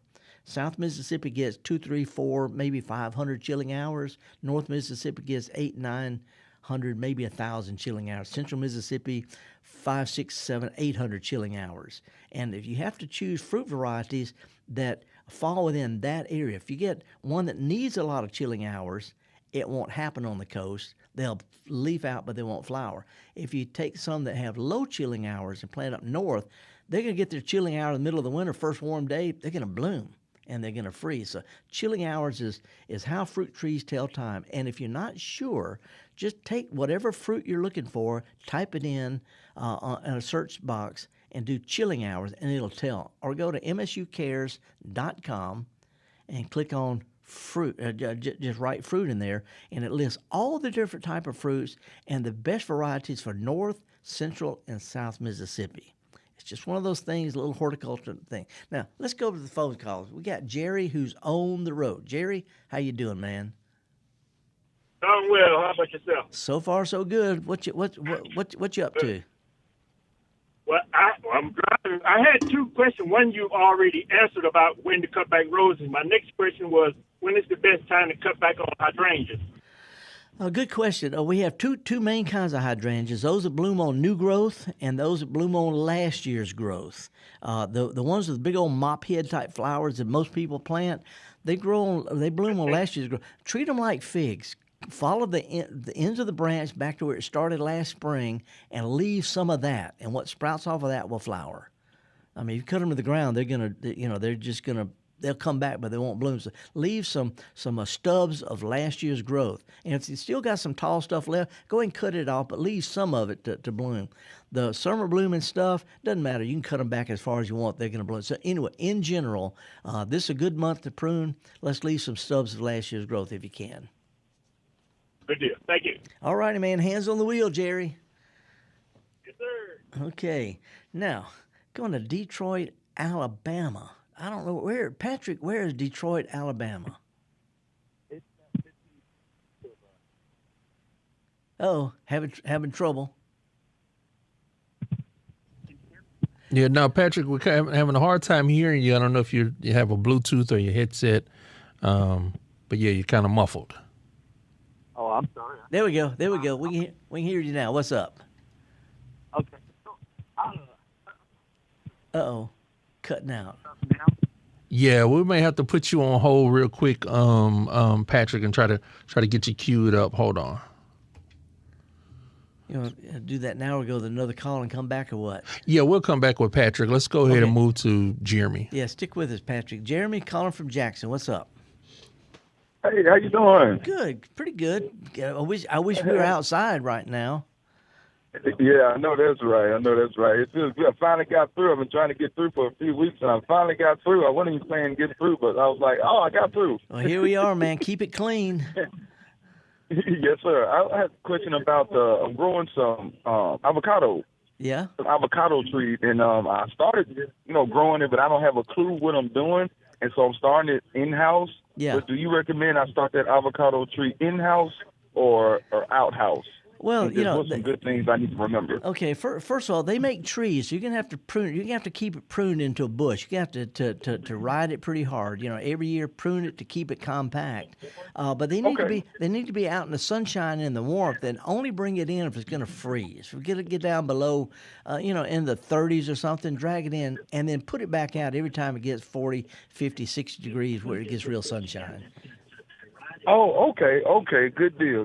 So I don't have to water it a lot, just every now and then. Well, I grow a lot of potted plants, indoor and out. I don't water frequently. I water when they need it. I water twice. Every potted plant, I water it 2 times. First time sort of sets the potting soil up, it swells up. Second one really soaks in. The first one just sort of runs through the soil. So I water twice. And then get in the habit of after you water it, sort of lift up the pot, see how heavy it feels. And when it starts feeling light is when you water it again. Sometimes they go weeks without needing water indoors because they don't grow very much. Sometimes in the summertime, they need it every couple of weeks in the summertime. So just sort of we're sort of lift up on the corner and see if it starts to feel light.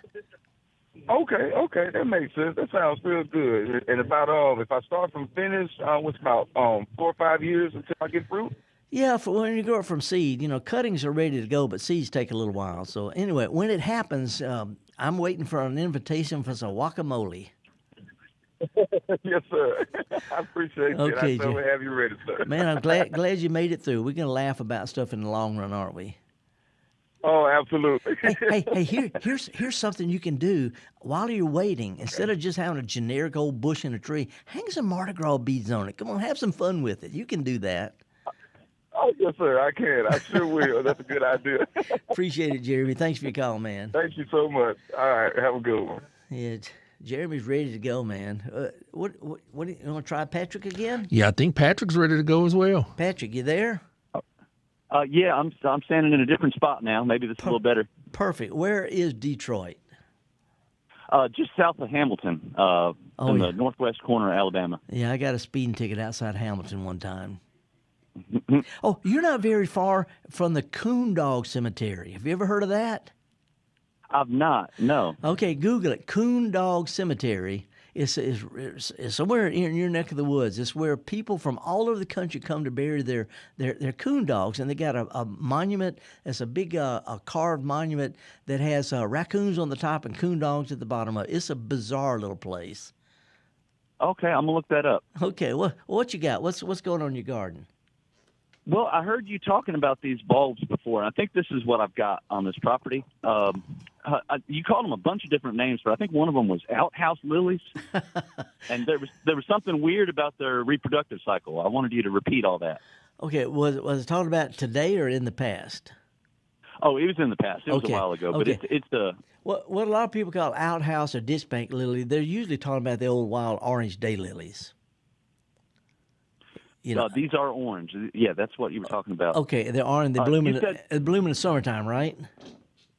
That's right. Okay, yeah. These are daylilies, and daylilies usually grow from seed, but that old orange one has been around for like 3,000 years. It doesn't make seed. It's a mule.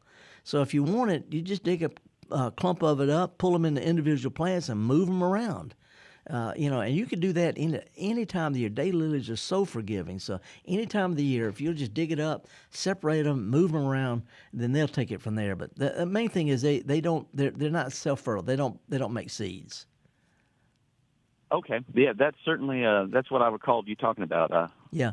And by the way, it's a daylily. Yeah, okay. It's a daylily. Hemerocallis fulva is the name, and it's been around for thousands. And by the way, this is a really stupid thing to know, but I travel a good bit. I'm literally 5 continents. I've looked at gardens, botanic gardens, home gardens, cemeteries, all over the world, and the single most commonly grown pass-along plant on Earth is that orange daylily. For some reason, it's not irises and not roses and not daffodils. That daylily grows everywhere from England to Japan to Africa, South America, all over the place. And it doesn't say it season. Every time you see it, it came from somebody's daylily. So when they bloom all over the world, you can look around and see connections between people because everybody who grows it is connected some way. And by the way, they're perfectly edible. All parts of them are edible. Okay. Well, I'm going to have some fun with them. Thanks for taking my call. You bet. Hey, when you get adventurous, when they start to bloom next year, break off one of the buds about the size of your finger before it opens up, and just take a bite of it. It's perfectly okay. It tastes sort of like raw squash. But anyway you can eat broccoli, which is a flower bud, you can eat orange daylilies. Just throwing that out. Okay. All right. Thanks, Felder. You bet, Patrick. Thanks for sticking with us. Now, Java, we're going to take a little bit of a break, but come back. Somebody written about their fruit trees that had a real serious, terrible-looking problem on it. We're going to be talking to that when we come back. And, folks, if you're not on live stream, you go to YouTube and type in Gestalt Gardener, Gestalt, Gestalt Gardener, or go to mpbonline.org and click on radio and take it from there. But you can see the pictures of the stuff that we're talking about and also the things that I bring in, a little show and tell every week. So you can do that anytime you want to. So take your time, scroll through there. You can see me and Java and all the stuff I talk about. I'm going to talk about a parasitic plant when we come back, but we have the lines wide open. You know, give us a call. It's toll free 1-877-MPB-RING. Give us a call. We'll be glad to chat with you.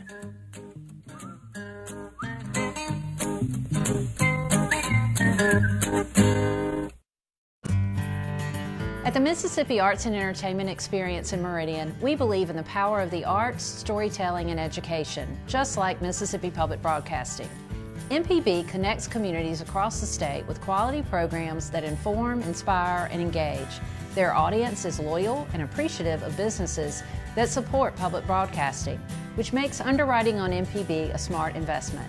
Join us in supporting MPB. Learn more at mpbfoundation.org. Hatred destroys the one who hates. The others that you hated, go on about their business. Care of us. So the legacy of Medgar Evers is an understanding of our own humanity and of our own responsibility of seeing that in other people. He is written out of history. He's just not included as Malcolm and Martin. To me, it's the 3 M's, and Medgar's right up there at the lead. Everlasting, Life and Legacy of Medgar Evers. Watch now on MPB Passport. Visit mpbonline.org for more. School choice, rural hospitals, voter access. The 2026 Mississippi Legislature will impact you and your family for years to come. MPB brings you At Issue, a weekly analysis of the legislative session and the issues affecting you with perspectives from both sides of the aisle. Brandon Jones and new At Issue analyst Rebecca Staples join me, Wilson Stribling, every Monday at 5 p.m. only on MPB Think Radio and wherever you get your podcasts. MPB, your stories, our mission.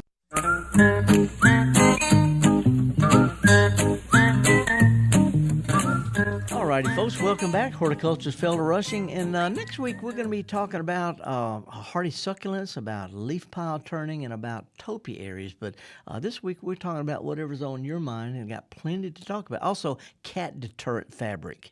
That's going to be fun next week. But meanwhile, let's do what we're here for, and that's to yak with folks. Let's go to Brandon, Mississippi. Not yet. Not yet. It's almost. I know, Felder. You see them, and they're there, and from your side, it looks like it's good to go. Okay. Well, while we're doing that, let's throw a picture up. If we can get our live stream producer John C. to put up picture number 11. Somebody sent this to me the other day, and their fruit trees are completely eaten up with these things. Not a great picture. I captured it from the picture they sent. Completely covered with these scaly look. They're called lichens. And a matter of fact, I actually have some right here with me that I got from my yard. So lichens are little crusty, gray-looking things. Oops, I got some Spanish moss on here by accident. Spanish moss is by the way, Java. Look, my hair looks like Spanish moss. That is your hair. They laughing in the back because look at that. They saw what you were doing. How about that? I can put it on top of my head, but I don't have it. But lichens are these kind of frilly, flaky gray things that grow on twigs. You see them on shrubs, you see them on old tree limbs, you see them on azaleas and on fruit trees. These cause a lot of people a problem because it looks like the trees are dying. These are not the problem. Lichens will actually grow on glass, they'll grow on rocks, they'll grow on iron bridge rails, but lichens grow on things just like Spanish moss, not in things. The problem is they grow mostly on really slow-moving stuff. When you see lichens on a healthy plant, not a big deal. But if you see a lot of lichens on a plant, they're really crusted on there, it looks like the plant is dying. The lichens are the symptom. They're growing on a plant that's really weak. If the plant's healthy, if it's growing, it shucks the lichens off as the bark expands. You don't need to treat them. You don't need to spray for them. You can kill them if you want to, but they're not hurting anything. As a matter of fact, reindeer eat them, so, it's good. Santa Claus appreciates it. But lichens are a symptom that you need to prune or fertilize or sometimes replace a plant. If you get really, really heavy lichens, that's telling us the plant's suffering from some kind of root problems, or maybe the trunk got hit with the lawnmower or the string trimmer or something. But anything that weakens the plant, lichens are going to show up. They're happy about it. They think they're growing on a rock. So if you got gray-looking, scaly things on older limbs, that's normal. On older shrubs or trees, like want to prune them, give them a little bit of fertilizer, invigorate the plants, and the lichens will just be along for the ride. Okay, now let's go to Mark calling from the reservoir in Jackson. Hey, Mark, thanks for holding. What's up? Hey, Felder, how you doing? Good. What's up? No, not much. Anyways, you've been talking about fruit trees, and a lot of people, want to do apples, and, Hutto's has some good varieties. Yeah. There's a couple of heirloom ones I found. One of them's Yates. It's like an apple crab. It's only a little 2-inch apple. Yeah. But it's got extreme disease resistance. Yeah. There's a guy up here, Coldwater, that grafts a bunch of heirloom varieties and sells them. Yeah. The area. Yeah, that's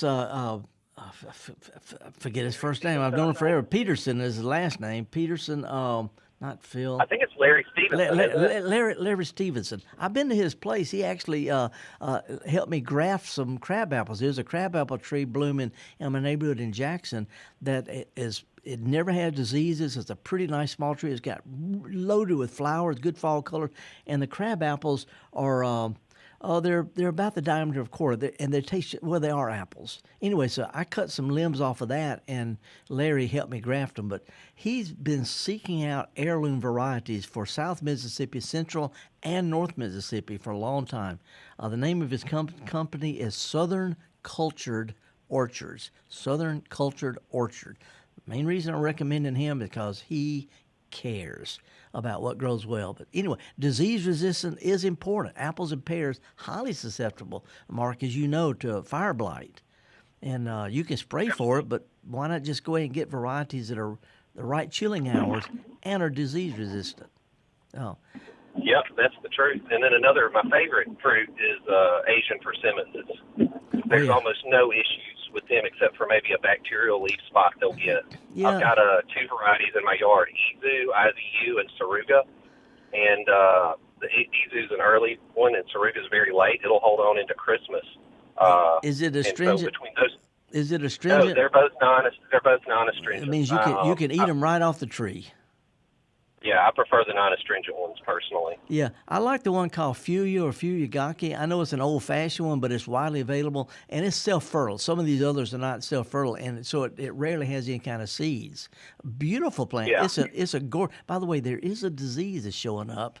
It's a root disease that affects the persimmons. He said, sound like bad news, but Larry Peterson was the one who alerted me to it. But anyway, the Oriental Japanese type persimmons, I've been to Japan and everybody's got one in their yard. Every one of them's got one in their yard. Terrific ornamental plants, and you can eat them right off the plant, sort of like an apple. Yeah, and the Izu is a naturally dwarfed plant. It'll only get 10 or 15 feet tall. Yeah. So Yeah. people living in neighborhoods have a tree that'll, without having to heavily print it back, it'll find a size that's probably more useful for them than some of the apples. And they look like it looks like a pumpkin tree. You know, they're big as my fist, but they're the same color as pumpkins, and they're terrific ornamental plants. I was raised. My great grandmother up in the Delta had one in her backyard, planted before I was born, and I'm way on up there now. Katrina finally blew it over. It never ever missed having fruit. Pollinated itself, perfectly edible, long-lived, just a good tree. Good tree. It was probably 80 years old when it finally got blown over by Katrina. Yep, good deal. And one other thing on the apples, if you got folks, this may be in your guide, if you got folks planting the semi-dwarf or dwarf ones, they're going to need staking. They'll blow over in a wind because the roots just can't support them when they're dwarfed. But one or two T-posts or something prettier will keep them upright and growing, because that's how they do it in the commercial side. Yeah, and especially in central Mississippi, if you're anywhere near Jackson, you got Yazoo clay and going to be real shallow anyway. In Japan, they have these trees. They put a like a fence post on either side of them, and they tie them up that way. It's just part. You don't see a persimmon tree just growing. It always has a couple of stakes on either side of it with a wire, and they wrap the wire, the string, through it like a piece of a garden hose or something, so it doesn't rub the bark. Yep. Well, thank you. I know. I appreciate you calling about that, Mark. Thanks a whole bunch. And get out and enjoy some stuff. It's a pretty day out there. Okay, now we could take a phone call. Yeah, let's take Hibbett, and then after Hibbett, we'll do our breaking cheesy tune. Okay, got a good cheesy tune coming. Hibbett from Jackson. How you doing this morning, sir? Hadn't seen you in a while. Hey, Felder. You were talking about the Fuyu persimmons. I have one that is just wonderful. Produced so many persimmons last fall, but the tree has gotten to be about 25 feet tall. Yeah. And I need to prune it, but I don't want to lose the persimmons this fall. Can you give me some advice about how to prune it? Yeah, instead of pruning it overall, just thin some of it out. If you'll take some of the tall, the trunk type thing, or some of the longer limbs, and just cut them off right where they start growing. Don't leave a great big wound. Leave a little bit of a swell. It's called a collar. If you're not sure about that, just go online about pruning big limbs. You don't want to leave a stub, and you don't want to leave a big wound, but go ahead and just cut them back fairly close to where they grow, and basically you're creating a giant bonsai type plant. It'll be characterful. But just the stuff that's too tall or sticking out too far, you can cut branches off with limbs off close to the trunk, and just thin it out. And then that leaves a lot of it unpruned to still have some fruit. Great advice. How do you reproduce it? Can you graft it or what? Grafting is the best way. I don't think that they grow well on their own root. They might, but a lot of times they're grafted on our native persimmon trees. But it's pretty easy to graft. And I don't know if you've ever grafted before, but look it up. You take the graft wood now while they're dormant and keep them in a plastic bag in the refrigerator until what you're going to graft it onto sprouts out, saps rises. So you cut the scion wood, the cuttings in the refrigerator, and then graft them when things leaf out in the spring. Great. Thanks for the advice. Okay, Hibbett. Good to hear from you, man. Appreciate it. Java, when I was talking about those lichens a little while ago, I found this in the street. This is mistletoe. Mistletoe fell out of a tree, and a lot of people say, "Oh, mistletoe will kill your tree." I see mistletoe clusters that are 4 feet across. in old trees in Europe and in Asia. Mistletoe usually won't kill it, might kill a branch or two, but it's a true parasite that grows roots into the limbs and under the bark. Pruning it, it just comes right back out. If you spray it and you kill it, that means the roots that are under the bark die too, and that causes a problem. So with mistletoe, I recommend just leave it alone. If it's bothering you, just find something else to look at. Mistletoe, not that big a deal, and it's kind of interesting old native parasite plant. Anyway, we're going to be right back. Got a nice little cheesy tune coming up. Me and Java right here at MPB. Stick with us, folks. We got plenty of stuff to yak about right after this.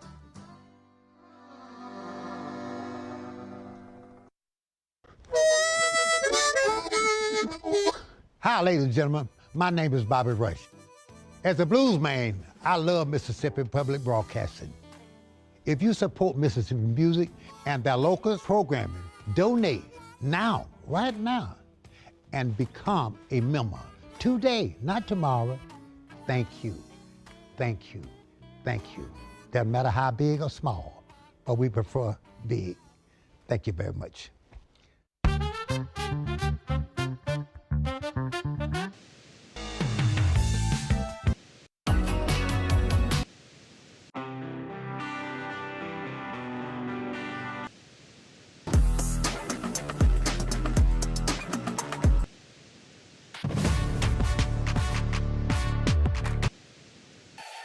Together through the years, together in the future.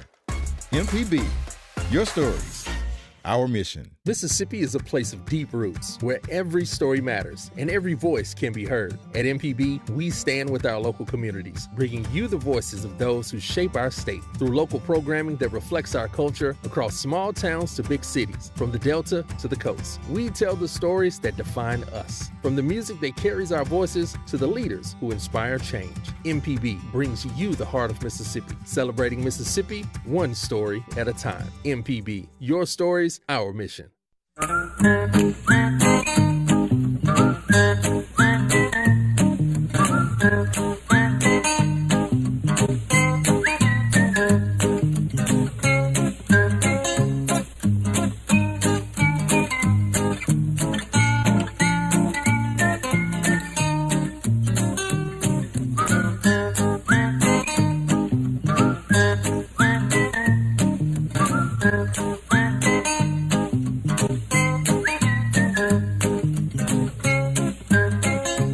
Folks, welcome back. Horticulturalist Felder Rushing, our cheesy tune today, and this is worth looking up. If you can't, we can't do this on the live stream broadcast, can we? No, they would come and get us. Yeah, but this is one. It's see, when I was a kid, they used to have the sing along. The guy named Mitch Miller. I was going to ask you about that, Felder. Mitch Miller, he had a little goatee, and it was a male chorus.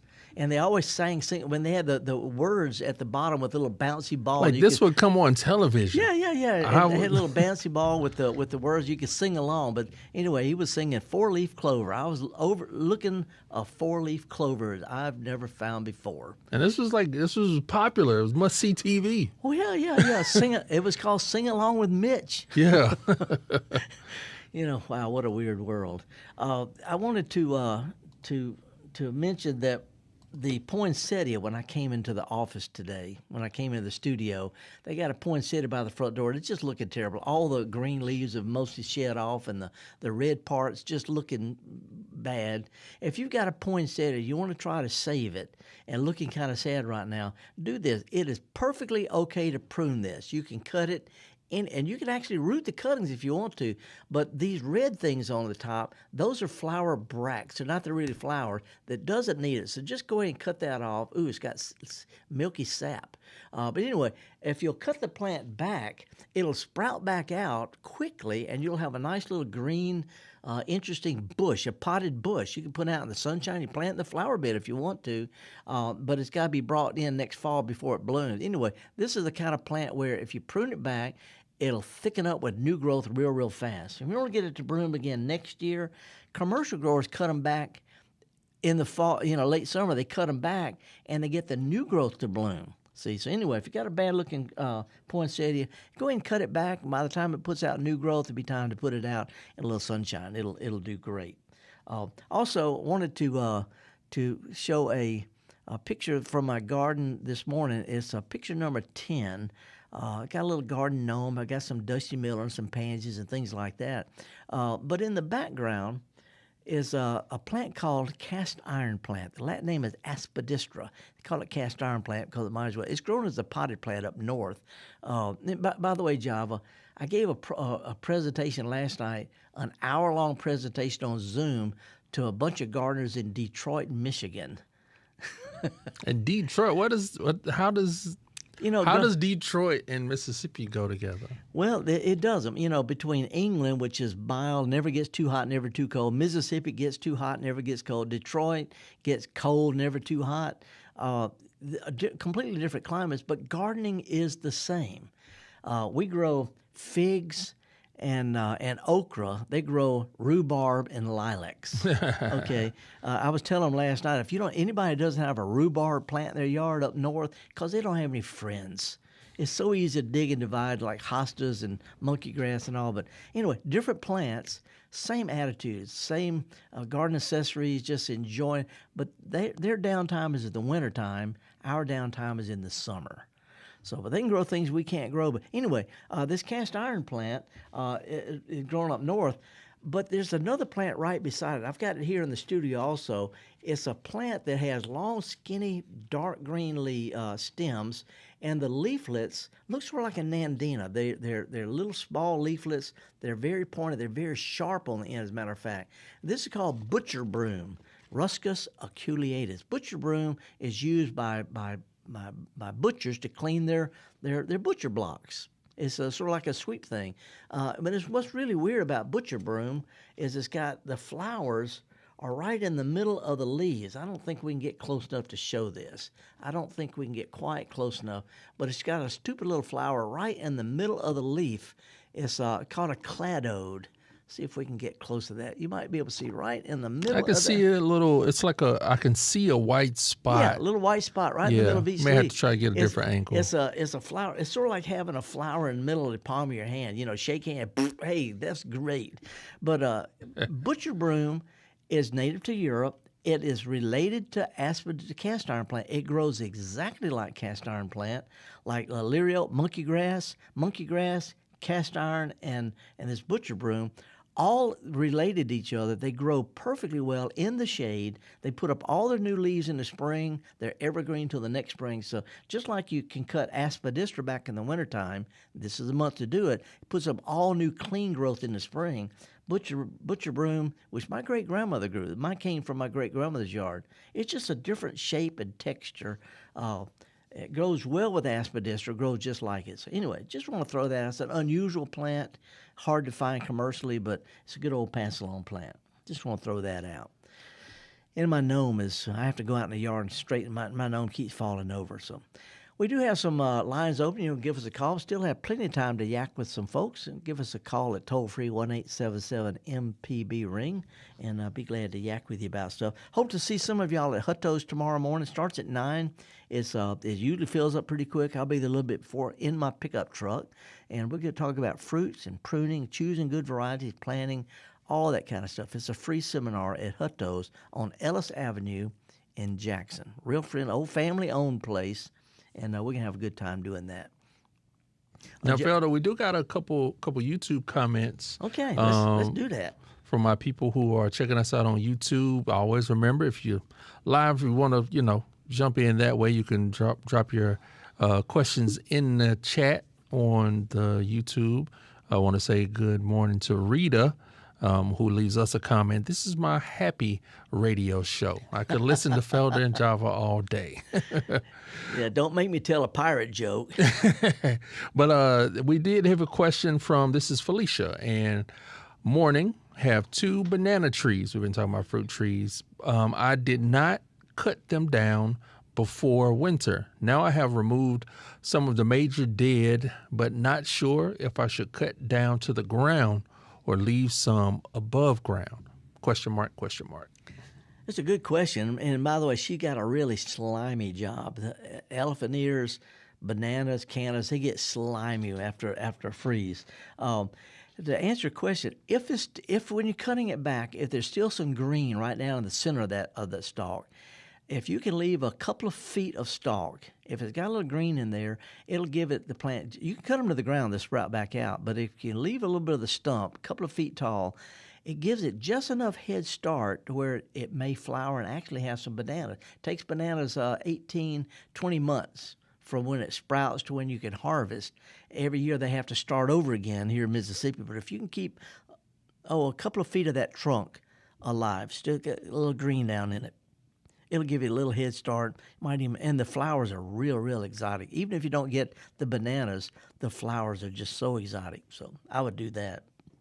Why don't I want to throw out, Java, I was walking around the yard. Let me see if I get this. If we can get picture number 7 thrown up. This is something starting to bloom in my yard. It's wild violets. These are native to Mississippi. They're perfectly edible. You can eat them. You can put them on ice cream or in salads. It's a fantastic pollinator plant. Native. The native bees like it. The little butterflies that are out this week, the pollinator, they're hungry. They're hangry. They haven't had anything to eat since last fall. Violets and henbit and these kind of what people call winter weeds are crucial for pollinators. The reason I'm saying that, because there's a movement, and I talked with some folks in North Carolina, some turf management professionals last week. Up north, they have this thing called No Mow May. Don't mow until after May. Here, it's No Mow March. If you can mow around some henbit, mow around some clover, leave some violets out there, not going to hurt your lawn. As soon as it gets time to mow the grass in April, go ahead and cut it. But if you can leave them alone in late February and March, No Mow March, your lawn will be perfectly okay if you start waiting until April to mow it. Don't be in such a hurry to cut the grass in March.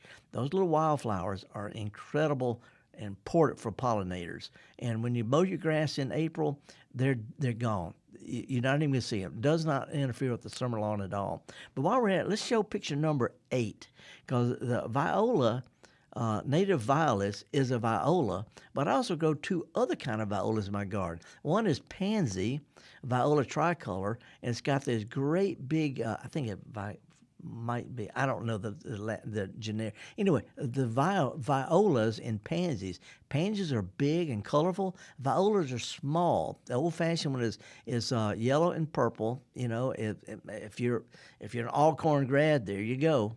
You know, if you're LSU, those are the colors right there. Or you could live your life right and be a JSU Tiger. Yeah, the picture I got up there is that blue and white. There you go.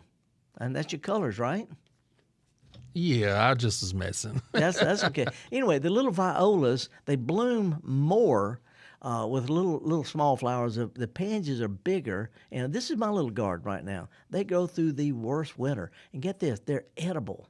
The wild violet flowers, the flowers of violas and pansies, the henbit, the chickweed, these are wildflowers for pollinators, but they're also perfectly edible. So I just want to throw that out. And then the last picture before we go to a call, picture number 9, if you just can't get around to having flowers in your yard, you can also put out just some different kinds of artificial flowers. I got these from a place in Madison called Pick and Paw Pottery. Pick and Paw Pottery makes really nice little ceramic yard flowers. I put them all over my yard. They look like something you'll get from the Craftsman's Guild. Yeah, they're original members of the Craftsman's Guild. Okay, yeah. So anyway, let's go up to Oxford and talk with Jay. Jay, you still got any trees in your yard? Quite a few still, actually. But you know, I think I called at the right time with you talking about not mowing, because I've got a pretty big patch of grass on the east side of my house that I'd really like to get away from mowing ever again and maybe do something more permaculture style, but I'm a very inexperienced gardener.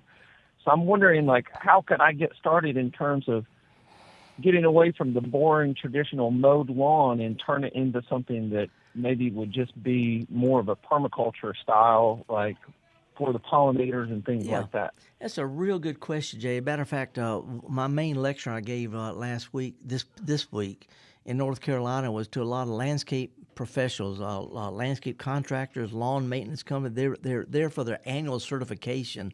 And my talk was how to have a not a meadow lawn, because meadows or wildflowers are knee high, but a flower lawn. Just raise your mower up a little bit, and instead of mowing it, mow it every other time you mow the other lawn. You can have a putting green, a two-tier, like a lawn that's mowed regularly, and then a second one, sort of like the putting green and a fairway effect, and just mow it every other time on the high side, and you don't have to fertilize, you don't have to do any of that. You'll have some terrific wildflowers.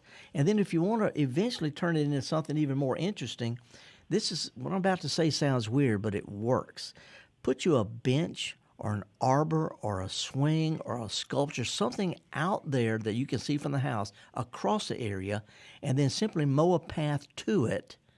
It could be a curved path, straight path, whatever you want to, and let the stuff on either side grow up. You can line the path with fallen limbs, and there's plenty of them in Oxford. And then eventually start plugging in some flowers like the orange daylily and some, maybe put you some vegetable herbs here and there. But start with something you can see across the area that draws your attention, and then put a path to it, a nice wide path, and keep it mowed. And then just if you want to line either side, one side or the other, that'd be fine. Again, fallen limbs does a good job. And then just as you get around to it, plant you some small trees, put you some fruit trees out there, some flowering shrubs. And in other words, just gradually fill it in on one side and then the other side. Just take your time. But first thing is put something out there you can see, mow a path to it. That shows intent. It lets the neighbors know you're doing it on purpose, and it makes you feel like you got a little control out there. And then just fill it up with trees and shrubs and flowers and stuff, and take your time with it. Love it. Thank you so much. It's a great idea. Oh, it sounds easy. Well, it is easy. Just the most important, put you something out there, sculpture, a bench, and then go mow up to it and around it. And if everything else can look terrible, but it'll look like you know what you're doing. Perfect. Thank you so much. Okay, Jay. And hey, how's Oxford looking? I mean, it's been in the news. Oxford, all around there has been devastated, but Oxford's sort of caught the attention of the news people. How's it looking now? Is it starting to? I mean, in town is there's still lots of debris around. Out in the county, it's still pretty bad. Looks like a hurricane came through yesterday. Yeah. So yeah. But we're slowly coming back. I think that most people have power now, and like people are back to their daily lives, so it's just sort of the eyesore of all the tree limbs and things around right now. Yeah, and as hard as it is, and I'm not trying to take away from the pain and the destruction, but people on the coast are sort of used to this. 3 years ago, they had a really bad tornado. Went from Rolling Fork all the way up through Coldwater. It's always been but here's an opportunity. One of the things I see in botanic gardens, literally all over the world, and it's showing up here, is when you have an interesting log or a dead tree or something like that, if it's not causing a problem, leave it. It's called a snag, and you have 5 different kinds of birds that live in cavities, woodpeckers and owls and stuff.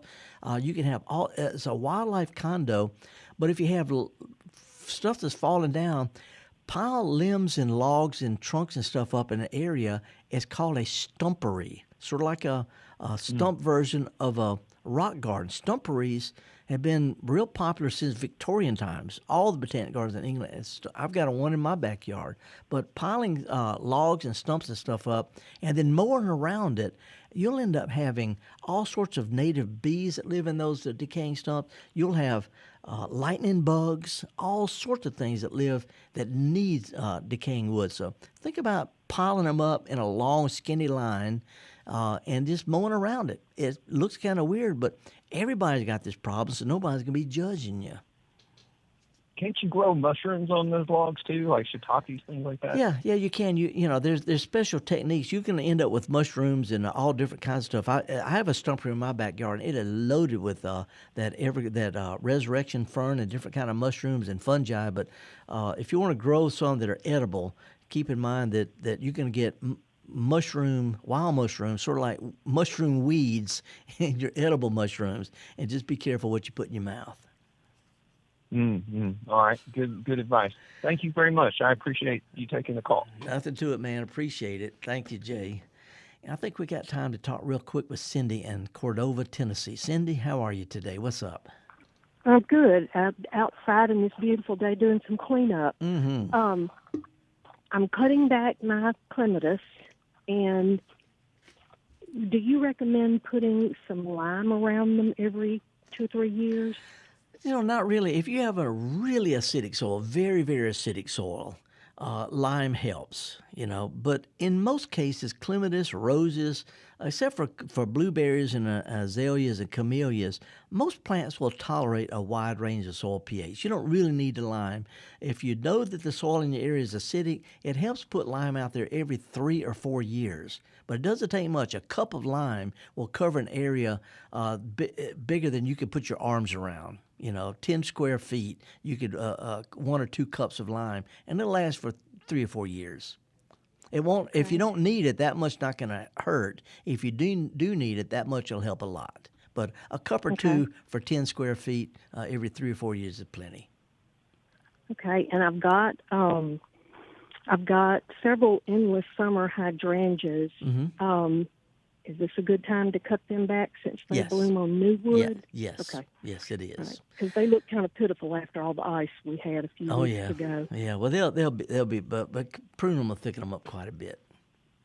Okay. And then one last question. I have a major wheeler honeysuckle growing over an arbor, and I've never really pruned it all the way back like I do my clematis. Yeah, you don't have to. And it's already putting out new growth. Yeah. Just the stuff that's in your way, or old dead stuff, or stuff that's grabbing your hair when you walk by, cut that back, but leave some of it unpruned because it is a nice growth climber. So, we got to scoot, Cindy. Thank you so much. All right. Appreciate it. Thank you. Mm-hmm. Bye-bye.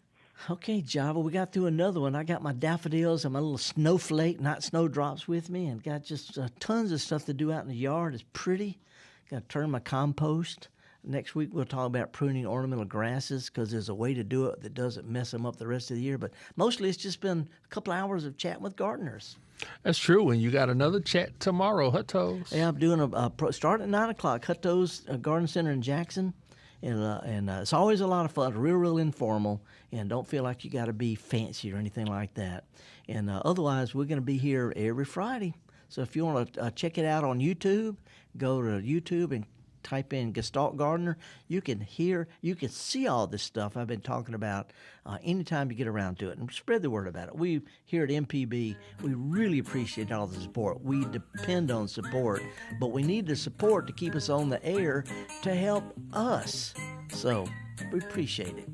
Horticulturalist Felder Rushing, my awesome producer Java Chapman, the live stream producers, we got John C. and Abram, and all the folks at here at MPB. We appreciate you.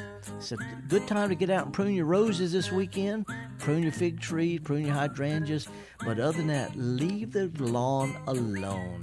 Leave the lawn alone. If you get a chance, go to a garden center, go to a florist. Take some kids with you, get them a big old pot, fill it with some potting soil, and plant some stuff. Show them how to do what we do best, folks. I say it every week. Nothing like it. Do what we do best, and that's get dirty. See you next week.